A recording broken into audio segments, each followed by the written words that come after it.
Theories of electrolytes.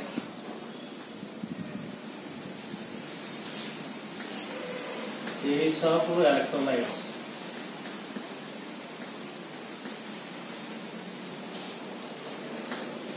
విద్యుత్ విశ్లేష సిద్ధాంతాలు. అంటే మీ ప్రీవియస్ క్లాస్ లో variation of conductance with dilution అని చెప్పడం జరిగింది. ఈ variation of conductance with dilution అనేది అంటే వివిధ గాఢతల వద్ద తుల్యాంగ వాహకత అంటే మోలార్ కండక్టెన్స్ ఈక్వివాలెంట్ కండక్టెన్స్ అనేది ఏ విధంగా మారుతుందని చెప్పడం జరిగింది. ఈ ప్రీవియస్ క్లాస్ లో సో ఈక్వివాలెంట్ కండక్టెన్స్ అనేది వివిధ విలీనతల వద్ద వీక్ ఎలక్ట్రోలైట్స్ కి సో లాంబ్డా ఈక్యూ అనేది వివిధ గాఢతల వద్ద బాగా పెరిగిపోవడం అనేది చూడడం జరిగింది. అంటే గ్రాఫ్ నుంచి మనం సాల్వ్ చేయలేకపోయాం. సో గ్రాఫ్ నుంచి సాల్వ్ చేయలేకపోయాం కాబట్టి వీక్ ఎలక్ట్రోలైట్స్ కి వివిధ గాఢతల వద్ద సో మోలార్ ఈక్వివాలెంట్ కండక్టెన్స్ అనేది గ్రాఫ్ ద్వారా నిర్ణయించడం జరగలేదు. కాబట్టి వీటి మీద స్టడీ చేస్తూ మనకి కొన్ని సిద్ధాంతాలు అనేవి రావడం జరిగింది. థియరీస్ ఆఫ్ ఎలక్ట్రోలైట్ లో ఇక్కడ మనకి సిద్ధాంతాలు ఫస్ట్ సిద్ధాంతం ఏంటంటే మనకి అరిహీనియస్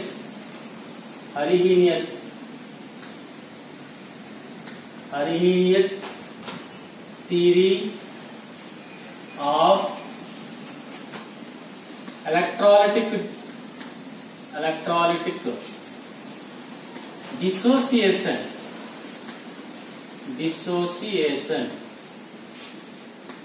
electrolytic dissociation అంటే హైహీనియస్ విలీనత విఘటన సిద్ధాంతం అనేది ఒకటి.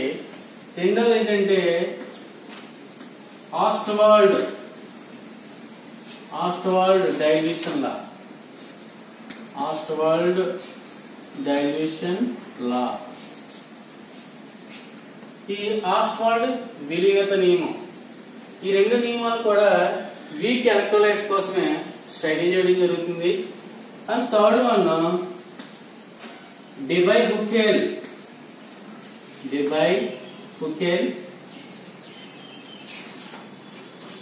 అండ్ ఆర్మ్స్ట్రాగర్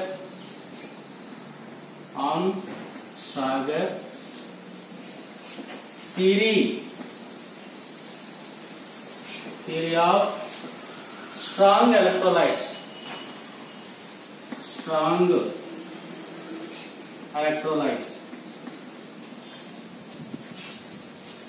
బలమైన విద్యుత్ విశ్లేషణల కోసం ఇక్కడ వివిధ గాఢతల వద్ద వాటి యొక్క కండక్టెన్స్ అనేది ఏ విధంగా మారుతుంది డెబై-హుకెల్ అండ్ ఆర్మ్స్ట్రాగర్ థియరీ అని చెప్పడం జరుగుతుంది.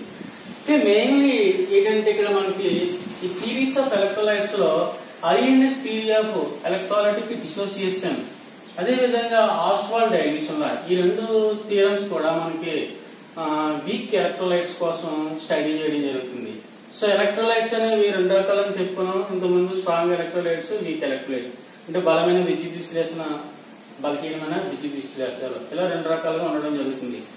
First the అరిహీనియస్ theory of electrolytic dissociation అనేది చూస్తే అంటే అరిహీనియస్ విద్యుత్ విశ్లేషణ విఘటన సిద్ధాంతం కోసం మనకి స్టడీ చేస్తే అరిహీనియస్ ఏం చెప్తాడంటే మనకి ఇక్కడ ఫస్ట్ పాయింట్ ఏం చెప్తుందంటే for example if when an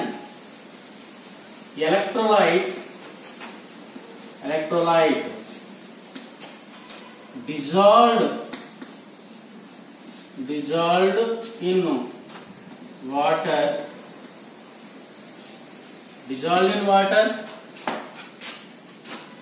it split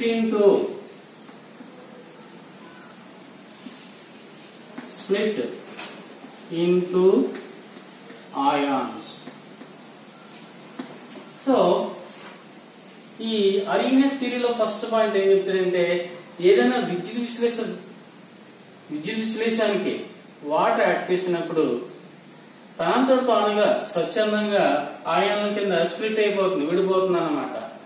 అంటే for example if you take in container ఈ కంటైనర్ తీసుకున్నప్పుడు ఈ container so filled with electrolyte solution, filled with electrolyte solution. అంటే ఫర్ ఎగ్జాంపుల్ ఏబి ఎలక్ట్రోలైట్ అని తీసుకున్నాం.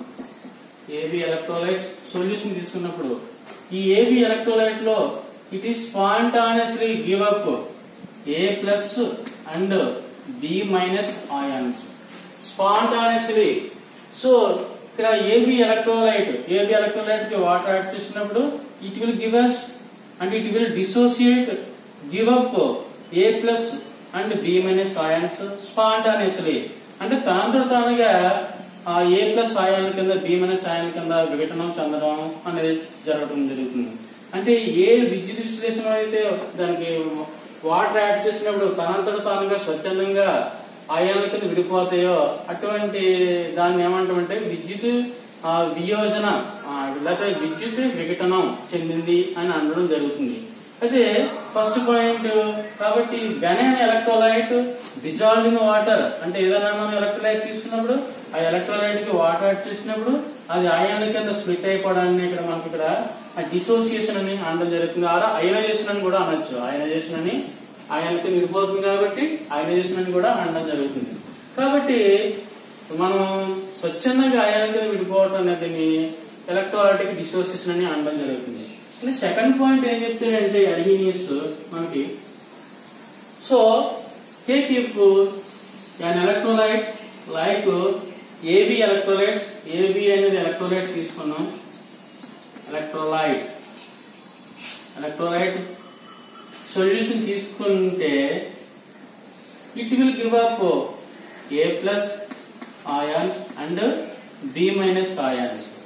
అంటే ఏబి ఎలక్ట్రోలైట్ కి water add చేసినప్పుడు it will give up A plus and B minus ion. అంటే positive charge that means here cation కిందగా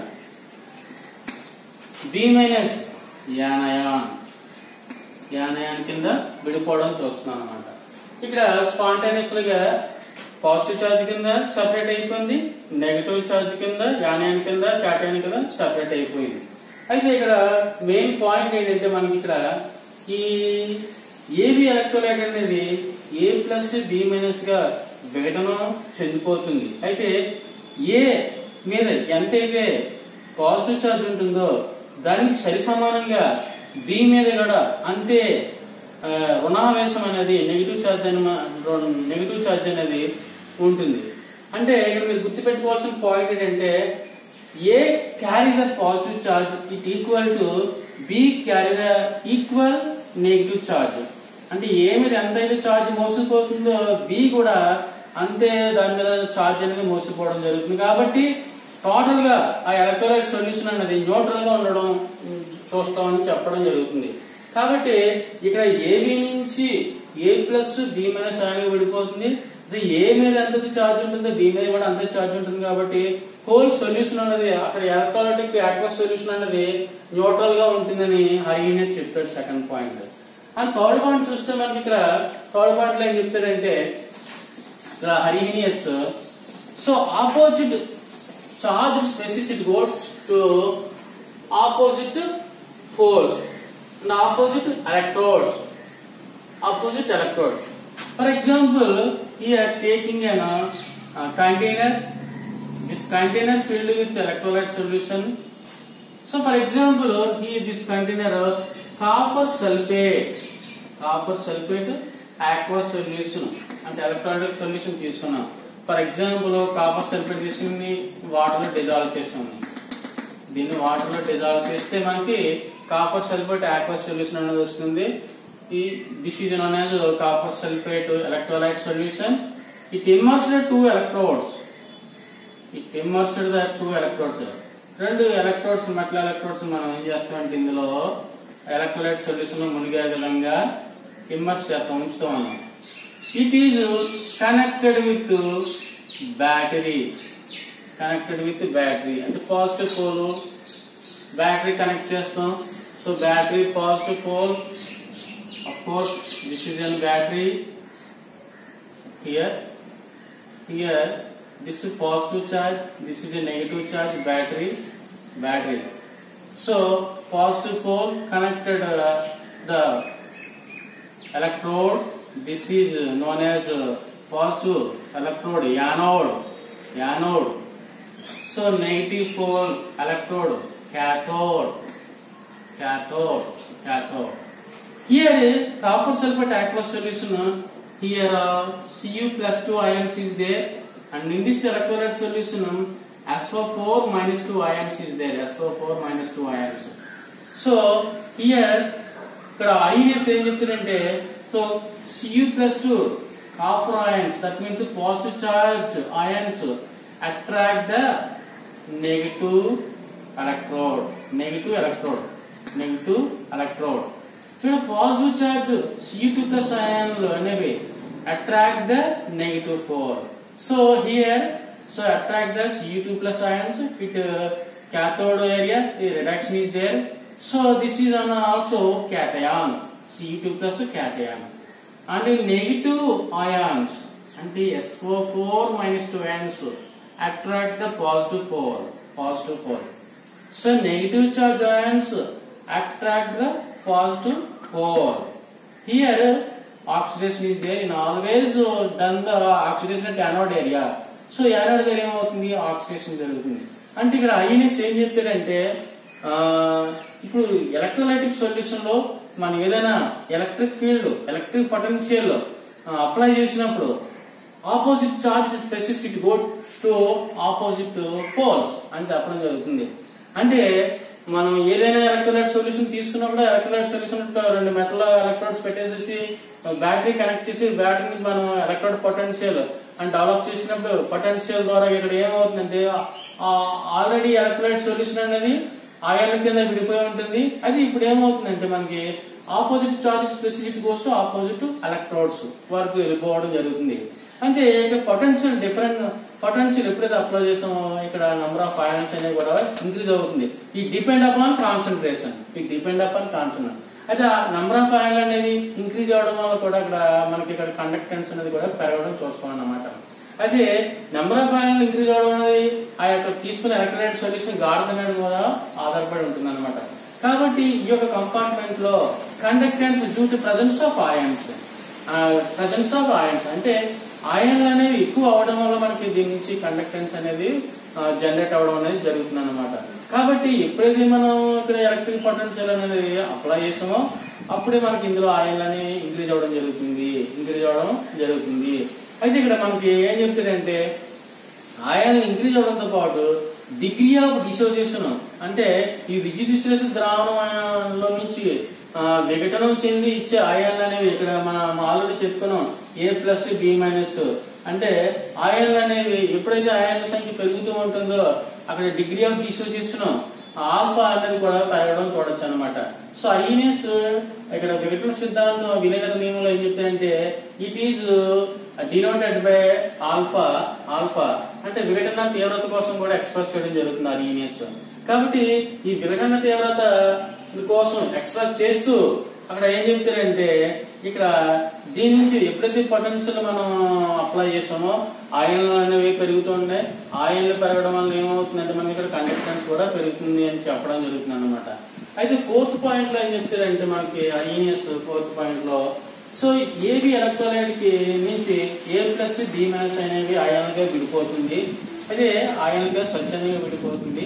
అయితే ఇక్కడ ఏం చెప్తాడంటే విఘటనం చెంది ఇచ్చే ఆయన్లకి విఘటనం చెందకుండా అంటే అన్డిసోసియేటెడ్ ఎలక్ట్రోలైట్ అన్డిసోసియేటెడ్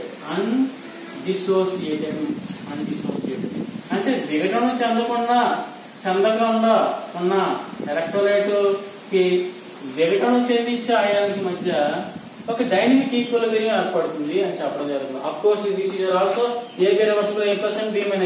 దీని అర్థం ఏంటి, మనకి AB ఎలక్ట్రోలైట్ నుంచి A+ అయాన్ B- అయాన్ అని వచ్చాయి. అఫ్ కోర్స్ ఇది ఇక్కడ చూస్తే మనకి అర్థం చేసుకుంటే ఇక్కడ A+B- అయాన్ అనేవి ఎంతైతే ఇచ్చిందో అంతే విఘటన చెందకుండా కూడా ఇక్కడ మనకి వెంట నిండిపోతుంది. అంటే దీనికి అంటే రియాక్టెంట్స్ కి ప్రొడక్ట్ మధ్య డైనమిక్ ఈక్విలిబ్రియం అనేది ఏర్పడుతుంది.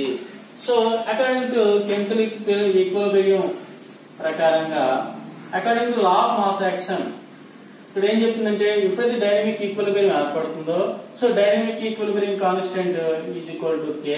So K is equal to according to law of mass action ప్రకారం ఏం చెప్తుంది, so product the product of concentration of product by reactants అని చెప్పడం జరుగుతుంది.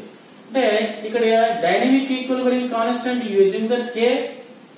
So K is equal to product of concentration అంటే concentration of A plus into concentration of B minus product the multiplied product of concentration of A plus into concentration of B minus by so here reactants concentration of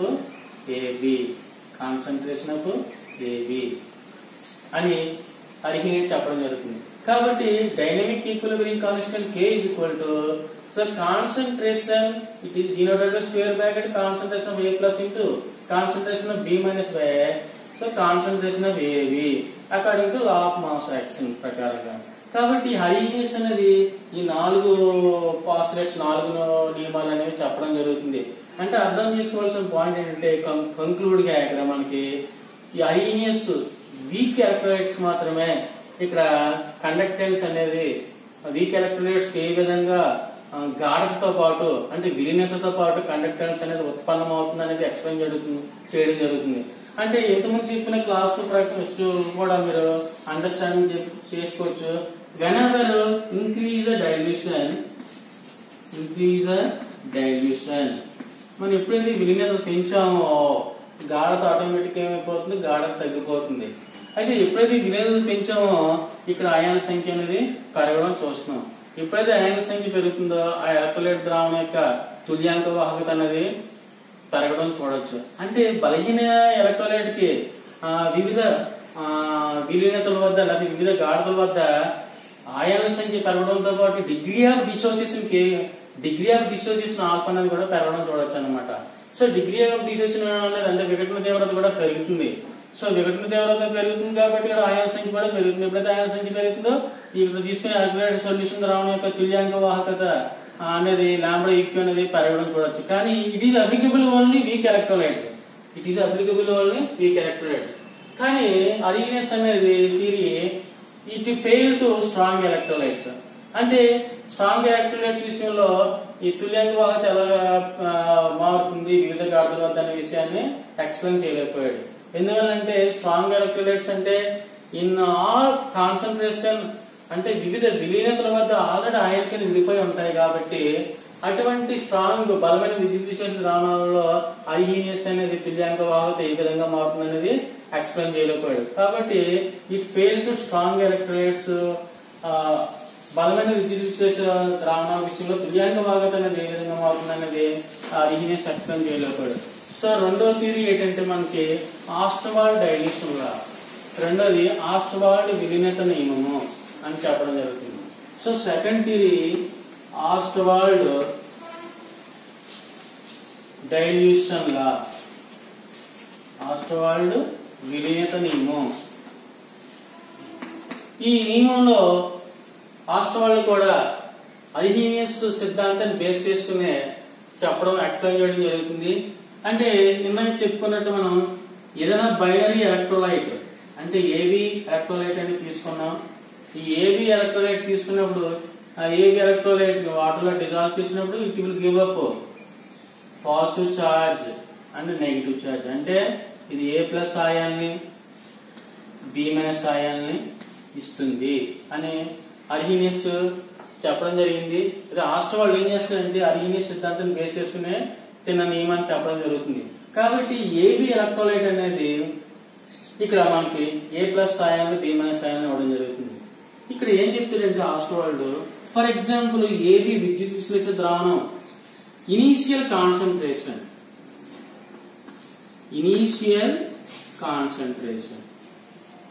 అంటే ప్రారంభ గాఢత C గా తీసుకుంటాడు. ప్రారంభ గాఢత C గా తీసుకోవడం జరుగుతుంది. ఫర్ ఎగ్జాంపుల్ 1 సి గాఢత కలిగిన ఏబి ఎలక్ట్రోలైట్ అనేది వాటర్ యాడ్ చేసినప్పుడు it will give up A plus ion and B minus ion ఇచ్చేసింది. అయితే ప్రారంభ గాఢత అనేది అంటే విఘటనం చెందకముందు అంటే స్టార్టింగ్ లో ప్రారంభ గాఢత అంటే ఏంటి?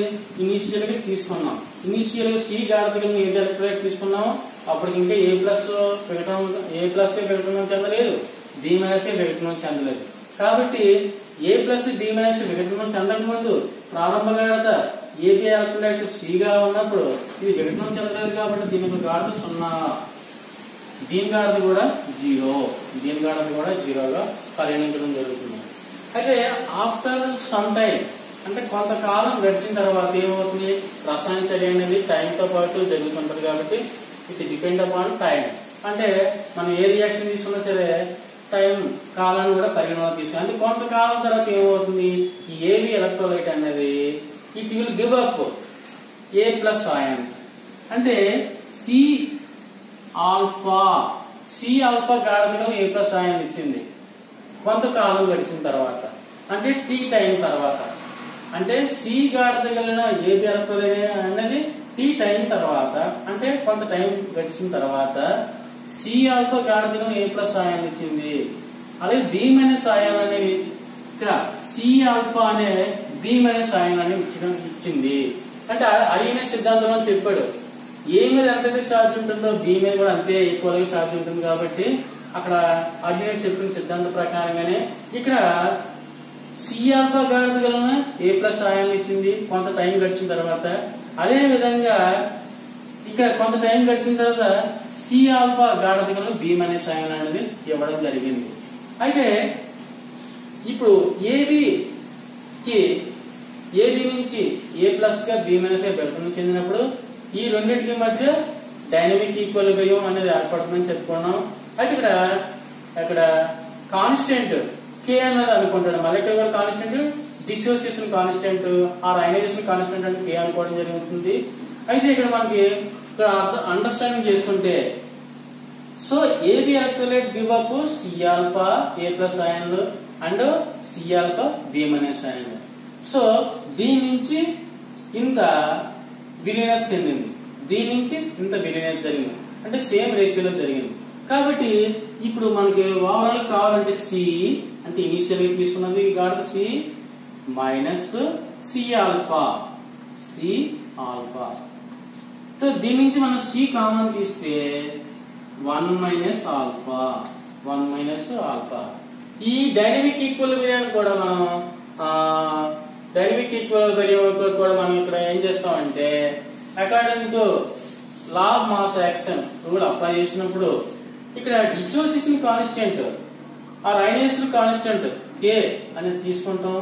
So K is equal to so ఇలా చెప్పినట్టే so product of multiple product of this by this. That means the multiple product of this by this అంటే multiple product of product by reactant. C alpha into again C alpha by ఇక్కడ C into 1 minus alpha. అంటే ఇక్కడ C cancel అయిపోతే K is equal to C alpha